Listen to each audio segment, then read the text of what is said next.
New images this morning of U.S. allies, the Kurds of Syria, celebrating the arrival of their old adversary, the Syrian army of President Bashar al-Assad. They had no other choice. Just hours earlier, the Trump administration announced that nearly all of the remaining 1,000 U.S. troops in Syria will be leaving soon, leaving the Kurds armed with only light and medium weapons, effectively defenseless.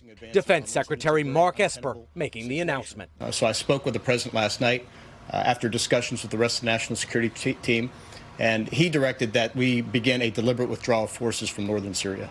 President Trump appearing to wash his hands of the Kurds and this war, tweeting, "The Kurds and Turkey have been fighting for years. Others may want to come in and fight for one side or the other.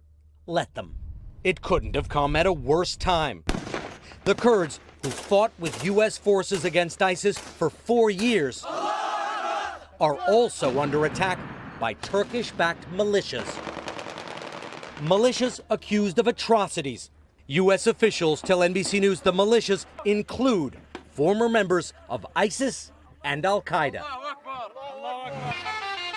While it may seem unbelievable, it appears Turkey, a NATO country, used alleged terrorists as shock troops against U.S. allies, the Kurds, until they collapsed and had to call on President Assad to be their savior. And amid this chaos, ISIS is trying to regroup. Hundreds of ISIS members and supporters have broken free of detention camp.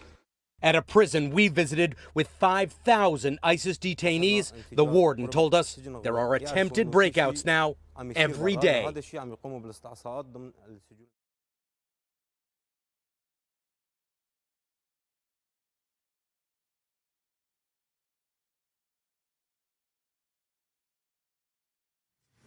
All right, Richard Engel in Syria for us. Thank you. For more on what's happening and what may happen next, we're joined by NBC News national security analyst Jeremy Bash, who is at the CIA and the Department of Defense as Chief of Staff. Jeremy, good morning to you.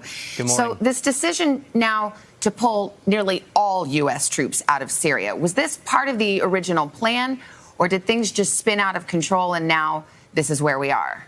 Well, from the moment President Trump hung up the phone with President Erdogan of Turkey last Sunday, it was clear Turkish troops were going to come across the border, and it was going to be untenable for American military commanders to leave their forces there.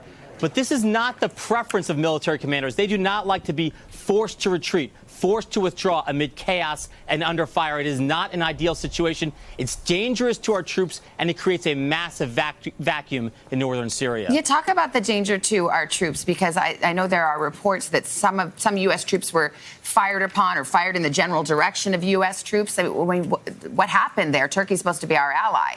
Well, we've got two problems, Savannah. One is that Turkish military apparently launched an artillery strike near a U.S. military base. This was after the United States military gave Turkey exactly where our position was. They should have known better. But also, as Richard reported in the setup piece, Turkish troops are using these local Arab militias, including potentially some ISIS terrorist militias, to attack the Kurds, American allies. American troops could get caught in the crossfire there. Well, let's talk about those ISIS prisoners. I mean, they say that roughly 10,000 to 11,000 prisoners who had been detained here in northern Syria. What's the status of those prisoners?